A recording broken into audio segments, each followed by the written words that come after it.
देवेंद्र जी नमस्कार। आप नमस्कार। बताइए क्या करते हैं आप। बेसिकली मैं एक फार्मर हूँ, मैंगो प्रोड्यूसर हूँ। मैं आम प्रोड्यूस करता हूँ।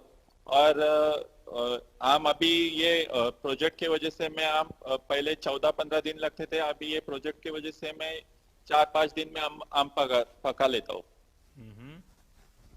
यानी ऑर्गेनिक वे हैं कि वो कार्बाइड का उपयोग करते हैं। नहीं नहीं, पूरी तरह से ऑर्गेनिक है, साइंटिफिकली प्रूवन है और कोई हानिकारक नहीं शरीर के लिए। आपकी पढ़ाई क्या हुई Devendra ji. Diploma in civil engineering. अच्छा, फिर आप खेती में लग गए। हाँ। पिताजी पहले से ही खेती करते थे। उसके बाद मैं और मेरा भाई और पूरी फैमिली लगती है फार्मिंग में सब, तो मैंगो आप और कैशू। आप फसल पकाने का काम करते हैं तो फसल कभी कभी खराब भी हो जाती होगी। फल को पकाते हैं आप तो। हाँ, होती थी, पहले होती थी। हम्म। जो हम पकाते थे तो उस टाइम थोड़ा सा यानी 20-30% खराब होने का चांसेस था। हम्म। लेकिन अभी ये राइपनिंग चेम्बर्स की वजह से क्या हुआ, उसमें 28 to 30 डिग्री का टेम्परेचर मेंटेन रहता है। तो उसमें स्पॉन्जी टिश्यू का जो इशू रहता है एक्सेसिव टेम्परेचर की वजह से, वो बिल्कुल चला गया। 28 to 30 डिग्री मेंटेन होता है और उसमें स्पॉन्जी टिश्यू निकल गया है सब। तो आपके किसानों को मालूम है कि अब लोग ये कार्बाइड के द्वारा पकाए हुए फल खाना पसंद नहीं करते हैं। ऑर्गेनिक वे में पके हुए फल खाना पसंद करते हैं और इसलिए उनको पैसे ज़्यादा मिलते हैं क्या किसानों को। हाँ बिल्कुल। अभी समझो हमने खुद का अभी प्रोडक्ट बना दिया। अभी मैंने क्या किया है, मार्केट बना दिया है। मेरा जो ब्रांड है उसका नाम लग दिया श्री विश्वेश्वर मैंगोज। और उसके ऊपर मैं लिख सकता हूँ कि साइंटिफिकली प्रूवन ऑर्गेनिक राइपन, ऐसे लिख सकता हूँ। और जो क्या है अभी, जो इसमें राइपनिंग चेम्बर में पकाते हैं वो आम एकदम गुड क्वालिटी का निकलता है। तो उसमें जो विष जो होता है कार्बाइड की वजह से वो होता नहीं है। और यानी पूरा हानिकारक नहीं है, एकदम सेफ है। देवेंद्र जी ये बताइए कि आपके मन में ये विचार कैसे आया कि आप ये फल पकाने का प्रोजेक्ट शुरू करें। सर ये एक बहुत एक प्रॉब्लम आया था। अभी देखो कोविड का पीरियड आ गया। कोविड की वजह से मंडियां बंद रही। तो अभी करने का क्या। तो एग्रीकल्चर डिपार्टमेंट ने रत्नागिरी में से बहुत अच्छा काम किया। उन लोगों ने हम फार्मर लोगों का जो फोन नंबर्स वगैरह है वो डिस्ट्रीब्यूट किया हाउसिंग सोसाइटी में। तो उसकी वजह से हाउसिंग सोसाइटी की उधर से हमको फोन आना शुरू हो गए कि हमको आम चाहिए करके। लेकिन उनको आम पका के चाहिए था। तो हमको उस वक्त मेरे पास राइपनिंग चेम्बर नहीं था, तो मैं दूसरी जगह जाता था पकाने के लिए या अपने अलग लगा लेता था आड़ी। तो उसमें 10-15 दिन लगते थे, तो मेरे को टाइम कंज्यूमिंग लग रहा था। तो सोचा चलो अपना राइपनिंग चेम्बर हो सके। तो मैं खुद बैंक ऑफ इंडिया मारुति मंदिर को मिला।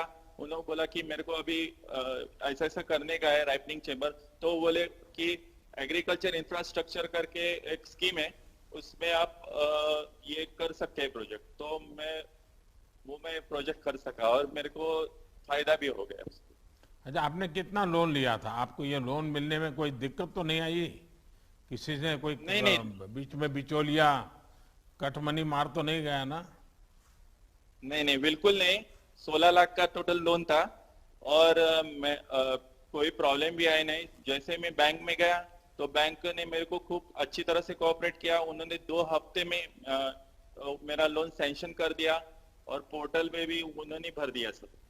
देवेंद्र जी आप इंजीनियर हो गए और खेती में वापस आ गए तो माताजी पिताजी को थोड़ा नाराजगी तो हुआ होगा शुरू में। पिताजी तो मेरे नहीं है। लेकिन हाँ। माताजी मेरे को पहले से बोलती है खेती करो खेती करो। तो वो भी उसकी माँ की भी मेरी बैकग्राउंड है, वो खेती की है। तो उन्होंने पहले से प्रमोट किया। पहले मेरे को ही जाने का था इंजीनियरिंग में, लेकिन मैं ही ऐसे खेती में ही जाऊँ। आपने अपनी माताजी की इच्छा पूरी कर दी। बराबर सर।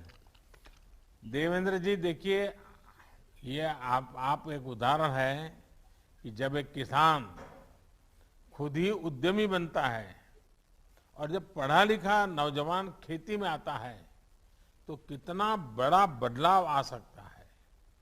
आज आप अपने प्रोजेक्ट के जरिए ना सिर्फ अपने परिवार का बल्कि अपने साथी किसानों का भी एक प्रकार से भला भी कर रहे हैं और उनके अंदर कुछ करने की भावना भी जगा रहे हैं।